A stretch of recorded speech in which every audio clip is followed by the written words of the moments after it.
stories making the headlines at this hour. South Korea is bracing for the strongest cold wave of the season. Temperatures dropped as low as minus 15 degrees Celsius here in the capital, Seoul, and even lower in some other parts of the country. Heavy snow is also forecast for parts of the west and south. North Korean leader Kim Jong-un says he will use nuclear weapons upon any nuclear attack coming from what he calls an enemy. The remarks come after Pyongyang's latest test fire of an intercontinental ballistic missile, while Seoul and Washington are set to include nuclear operations in their joint exercises. The National Assembly is set to pass next year's budget today after striking an agreement 3 weeks after the deadline. The compromise bill includes an increase in R&D projects and local vouchers compared to the government's initial proposal.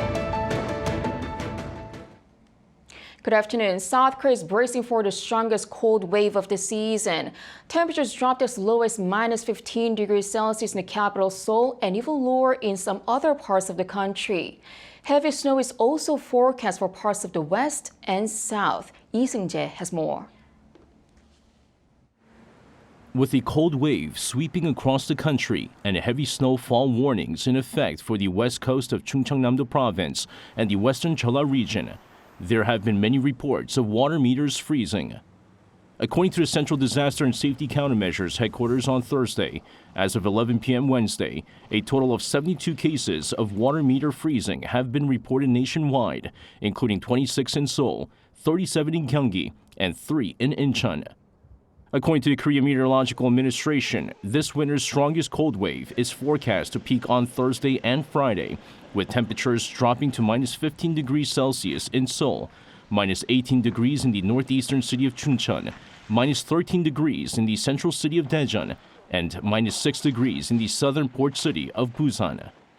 The Ministry of the Interior and Safety upped its heavy snow warning level from caution to alert as of 8 p.m. on Wednesday, raising the emergency response from level 1 to level 2. Heavy snow is forecast for western coastal areas and the southern resort island of Jeju Island, where heavy snow of up to 30 centimeters is expected until Thursday night. A heavy snow warning has been issued for parts of Chungcheongnam-do province, with a heavy snow advisory in effect in many regions in the Jeolla-do provinces and Jeju Island. The KMA says the severe cold will continue until Saturday morning, while the Interior Ministry has vowed to minimize damage from heavy snowfall and respond thoroughly by mobilizing all available resources. Lee Seung-jae, Arirang News. And amid the extreme cold snap, President Yoon paid a visit to elderly citizens in eastern Seoul as he called on the government to strengthen welfare support for vulnerable groups. Yoon's office said on Thursday that the president visited a residence in Jungnam-gu district to check on elderly people living alone to ensure their health and safety amid the sub-zero temperatures. He observed their housing conditions to make sure their heating and water pipes were properly functioning. Before leaving the site, he also gave electric blankets, gloves, and scarves to the residents. Yoon asked the Minister of Health and Welfare to bolster care and protection for vulnerable citizens during the winter months. North Korean leader Kim Jong-un says he will use nuclear weapons upon any nuclear attack coming from what he calls an enemy. The remarks come after Pyongyang's latest test fire of an intercontinental ballistic missile, while Seoul and Washington are set to include nuclear operations in their joint exercises. Choi Soo-hyung has the latest. North Korean leader Kim Jong-un has expressed his position that if North Korea faces a nuclear attack, it will retaliate with nuclear weapons. The North Korean Central News Agency reported on Thursday that Kim made the statement while encouraging the regime's intercontinental ballistic missile unit on Wednesday. This follows a Hwasong-18 ICBM launch drill on the 18th. Kim also said that the North's dignity, sovereignty, and national interest could be firmly guaranteed only through strong power. He said having the capability for preemptive attacks and a solid combat readiness is important to ensure genuine defense and steadfast peace. Kim Jong-un's sister Kim Yo-jong, who is also the Vice Department Director of the Workers' Party Central Committee, also criticized the recent United Nations Security Council discussion on the North ICBM provocations. In a statement, she expressed regret that the meeting focused only on North Korea's self-defense rights while overlooking provocations from South Korea and the United States. Meanwhile, South Korea and the United States have decided to add nuclear operations exercises to Ulti Freedom Shield, the joint military drills scheduled for August next year. The decision was made during the second South Korea and U.S. Nuclear Consultative Group meeting held in Washington, D.C. on December 15th. On Wednesday, second joint trilateral aerial military exercise by Seoul, Washington and Tokyo included a U.S. B-1B strategic bomber, marking its 13th deployment to the Korean peninsula this year. Choi Soo-hyung, Arirang News. And regarding Kim Jong-un's nuclear warning, a South Korean official reaffirmed Seoul's previous warning that North Korea will face the end of its regime should it use a nuclear weapon. The South Korean Unification Ministry official on Thursday said that the government maintains the same position as it did in September, when North Korea stated its policy on nuclear force in its constitution. The official added that the government will deter and dissuade Pyongyang's nuclear development by strengthening sanctions and pressure under an overwhelming response by South Korea, the U.S. and Japan, while also cooperating with the international community. Top diplomats of South Korea, the U.S. and Japan strongly condemned North Korea's recent ballistic missile launches and called on North Korea to accept calls to engage in dialogue without preconditions. According to a joint statement released on Thursday, unannounced launches also threaten the safety of civil aviation and maritime traffic in the region. The three officials vowed to work closely with the international community to block the illicit revenue generation by the North, which funds its ballistic missile programs through the exploitation of overseas workers and cyber activities.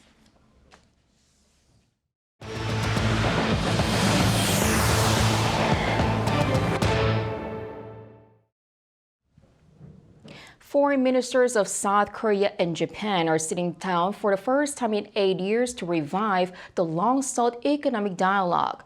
Supply chain issues and key emerging technologies are among the items to be discussed, Bae Eun-ji reports. For the first time in 8 years, the foreign ministries of South Korea and Japan have decided to resume high-level economic talks. The talks will take place in Seoul on Thursday, led by South Korea's Deputy Foreign Minister for Economic Affairs, Kang Jae-kwon, and Japan's Senior Deputy Foreign Minister, Keiichi Ono. The Ministry of Foreign Affairs said Wednesday that the two sides will assess their bilateral economic cooperation and discuss issues of mutual concern, including cooperation in economic security policies and regional and multilateral cooperation. The two sides are likely to discuss issues on economic security such as supply chain and technology cooperation. Eyes are on whether the issue of South Korea's import ban on Japanese seafood originating from Fukushima or Korean wartime forced labor victims lawsuit filed against Japanese companies will be on the agenda. This is the 15th time that the two countries are holding the economic dialogue after it was first launched in 1999 to discuss comprehensive economic cooperation. It was last held in January 2016 in Tokyo. In late 2016, the Japanese government postponed the meeting when a statue of a girl symbolizing Korean victims of Japan's wartime sexual slavery was built in front of the Japanese consulate in South Korea's port city of Busan. And the meeting remained suspended as bilateral relations between Seoul and Tokyo worsened over several issues stemming from Japan's colonial rule of Korea before and during World War II. Then in March this year, bilateral relations started to improve after South Korea announced a plan to compensate victims of Japan's wartime forced labor to resolve the issue following decades of disputes. The leaders of the two countries met in July and agreed to resume the high-level economic dialogue by the end of this year. The foreign ministry expressed hopes of further improvements in bilateral relations, saying the upcoming talks could become an opportunity for the two countries to move toward a future-oriented relationship. Bae Eun-ji, Arirang News. The National Assembly is set to pass next year's budget today after striking an agreement 3 weeks after the deadline. The compromise bill includes an increase in R&D projects and local vouchers compared to the government's initial proposal. Kim Jong-un has more. The Budget Committee, consisting of 2 lawmakers, each from the ruling PPP and main opposition DP, finally reached a deal. More than 3 weeks past the legal deadline for next year's budget to be rubber-stamped, the lawmakers, joined by Finance Minister Chu Kyung-ho, smiled and held hands. We reached an agreement today with a bit of give and take with each other because we couldn't delay any longer when taking people's livelihoods and the country's economy into consideration. Of course, some of the agreement falls short of our expectations, but I think it's meaningful that both parties reached an agreement based on the best possible negotiations. The government has accepted budget restorations or increases in key fields proposed by the DP. For R&D, there is a net increase of 600 billion won, or about $460 million. The amount is less than half of what DP had asked for, but is considered a huge gain as the government originally proposed a cutback of 5.2 trillion won, or about $4 billion. For the Saemangam Regional Development Project, which the government originally considered cutting back on, there's an agreed increase of 300 billion won, or about $230 million. Saemangam is one of South Korea's large-scale reclamation projects. There were high expectations to use the reclaimed land for renewable energy such as wind power plants or solar power panels. The total budget cut the government proposed for local vouchers was also increased marginally by 300 billion Korean won. The vouchers allow local residents to purchase vouchers to use instead of a credit card or cash, with a discount rate varying from around 5 to 10%. Both parties have been racing to reach a deal after they launched a budget committee earlier this month. Kim Jong-sil, Arirang News. South Korea's total debt is projected to reach new heights this year. Data released by the Bank of International Settlements on Thursday showed that the country's total credit to non-financial sector came to just over 5.9 quadrillion won, or approximately $4.5 trillion in June. That figure is expected to surpass the 6 quadrillion Korean won mark for the first time by the end of 2023. The report also says South Korea was the only OECD member state to see a yearly rise in debt to GDP ratio. Credit to non-financial sector shows the borrowing activity in both the country's public and private sectors. South Korea's wholesale prices fell for the second consecutive month in November. According to the Bank of Korea on Thursday, the country's producer price index, a barometer of future inflation, dropped 0.4% compared to the previous month. The cost of agricultural goods fell by nearly 5% on the back of increased demand for vegetables used to make kimchi during the winter season, while coal and petroleum product prices dropped as global oil prices fell. However, an increase in electricity fees for industrial use meant that the overall decline was limited. This year marks the 70th anniversary of the Korean War Armistice. On this occasion, a special exhibition close to the DMZ acknowledges the current circumstances while sharing a hopeful vision for reunification. Yoon has this report. The Odusan Unification Tower stands just a few miles between the military demarcation line between South and North Korea. Here, a special exhibition is being held to mark the 70th anniversary of the Korean War Armistice. Called Division the Vision, and under the theme, The Vision of Unity, it's a collaboration between Gallery Pagyong and the National Institute for Unification Education. The artists in this exhibition all live or work near the border. Living so close to North Korea, each artist reflected the unfortunate reality of being unable to visit. Including myself, it's not easy to remember the reality of division and express our longing for peace in our everyday lives. But I hope this exhibition can inform people about the realities of our division and convey hope of unification in the future. The exhibition presents a special collection of artworks by 6 artists: Lee Dong-chun, Kim Si-hyun, Kim Won-gun, Bae Soo-young, Oh Jae-woo, and Chun So-young. They portrayed the current state of the divided Korean peninsula from their perspectives through various mediums such as paintings, sculptures, photography, installations, and videos. Artist Bae Soo-young presents Peaceful Melody Garden, seeking to establish a connection that goes beyond the physical boundaries of the demilitarized zone. During the Korean War, the DMZ was a fiercely contested area. Countless landmines and explosives remain buried in the ground here. Ironically, these metal remnants coexist with wildlife and plants as the area has been preserved and untouched by human interference. The aim was to fill the space with a peaceful melody symbolizing our collective hope to overcome the challenges we face and embrace a brighter world. I wish for these hopes to spread and to console the souls who have lost family members due to the division. Below, there are warhead containers used to store missiles. They represent the past, present, and the future in their true essence.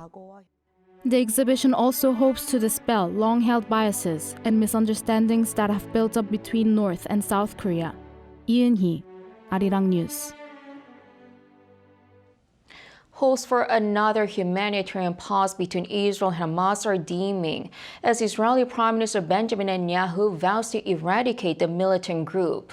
Meanwhile, diplomats at the UN Security Council once again postponed a resolution to expand humanitarian aid to the Gaza Strip as the death toll there surpasses 20,000. Yoon reports. On Wednesday, amid reports about a possible deal between Israel and Hamas for a second humanitarian pause in Gaza, Israeli Prime Minister Benjamin Netanyahu said in a televised statement that the war would end only with Hamas eradicated, all hostages freed, and Gaza no longer posing a threat. In the statement, he also vowed to eradicate Hamas, saying that the militant group has two options: surrender or die. We are continuing the war to the end. It will continue until Hamas is eliminated, until victory. All Hamas terrorists, from the first to the last, are dead men walking. They have only two possibilities: surrender or die. Netanyahu said his defense forces are continuing to strike the militant group with heavy fire, adding that those that help Hamas will also be targeted. Meanwhile, on Wednesday, a UN Security Council vote on a resolution to expand humanitarian aid to the Gaza Strip and ask the UN to monitor the humanitarian aid deliveries there was postponed at the request of the United States. This is the third time the resolution has been delayed. According to Reuters, the vote has been repeatedly postponed due to differences of opinion among members over the text of the draft. The resolution was drafted by the United Arab Emirates with the aim of diluting Israel's control over all humanitarian aid deliveries to some 2.3 million people in Gaza. Currently, Israel monitors the limited humanitarian aid and fuel deliveries to Gaza through the Rafah crossing from Egypt and the Israel-controlled Kerem Shalom crossing. Washington is standing by its tradition of shielding its ally Israel from UN action. The vote on the resolution is now set to take place on Thursday. According to Gaza's health ministry, also on Wednesday, the death toll in the Gaza Strip has surpassed 20,000 since Israel began bombarding the enclave more than 10 weeks ago. The Gaza government's media office says at least 8,000 children and 6,200 women are among those killed. Since the collapse of a 7-day truce on December 1st, the war has entered a more intensive phase. Ground combat had previously been confined to the northern half of the Gaza Strip, but has now spread to cover almost the whole length of the region. Yoon, Arirang News.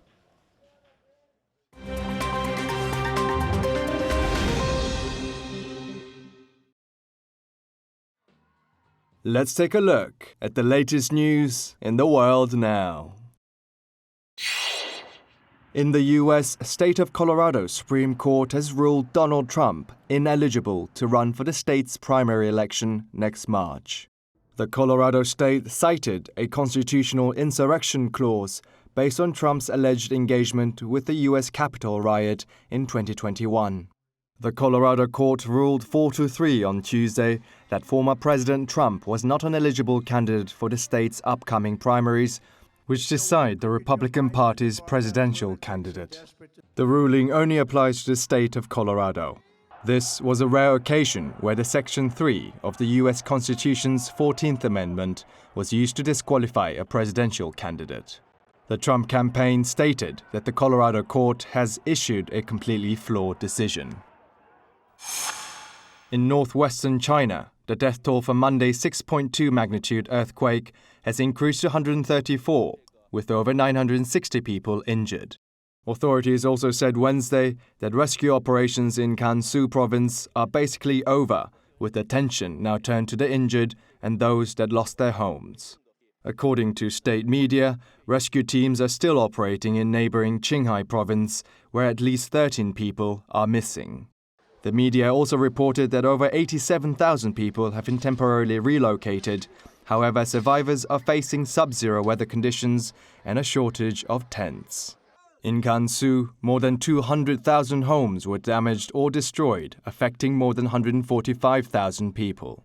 This is the biggest earthquake to hit China since 2014, when 617 people were killed in Yunnan province. The World Health Organization on Tuesday classified the JN1 coronavirus subvariant as a variant of interest based on its rapidly increasing spread. The JN1 is a subvariant of the Omicron strain, which has been found in many countries around the world, including India, China, the UK, and the United States. The US Centers for Disease Control and Prevention also estimates that the JN1 is now causing about 20% of new COVID-19 infections in the US, while the UK Health Security Agency said around 7% of all COVID infections are of this subvariant. For this year's Christmas weekend, the French capital, Paris, is showcasing its attractions with lights and decorations. During the festive period, the festive illuminations will shine along its famed avenues and in boutique retail windows, from the Eiffel Tower to the Champs-Élysées, providing a warm welcome for both tourists and local residents. The 400 trees along the Champs-Élysées Avenue have been decked out in environment-friendly lights this year until January 7th. Kim Jong-un, Arirang News.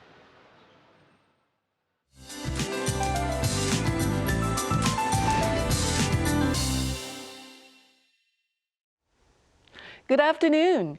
We must be paying the price for last week's warmth. Bone-chilling cold air is no joke, with cold alerts in place in most parts of Korea. Feels like temperatures in the capital went down to below -20 degrees this morning, and highs will only get up to -7. So any parts of the body that's not covered are facing these extreme chill.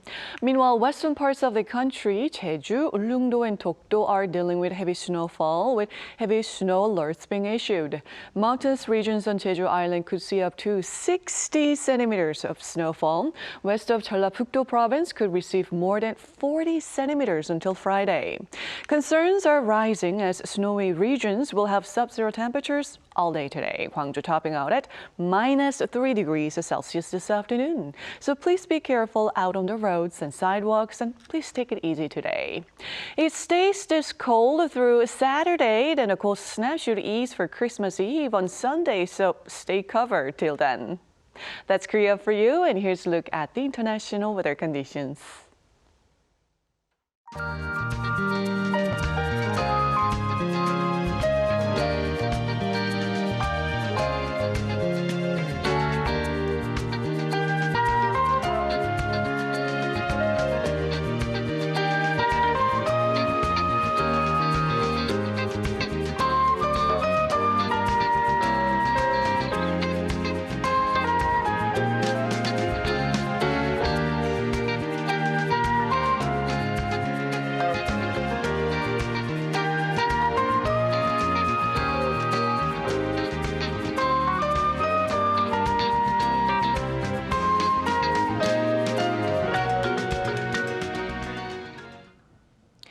Restoration efforts continue on the vandalized wall of Gyeongbokgung Palace, but it is quite meticulous work to remove the spray paint.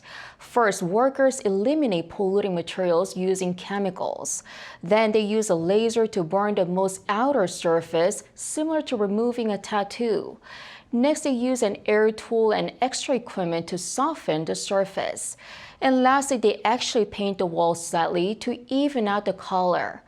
All this comes as a historic palace in central Seoul was vandalized for 2 consecutive nights, with restoration now extending longer than the initial 1 week, as the workers are also having to cope with this extreme cold. This is where we end today's newscast. Thanks for watching.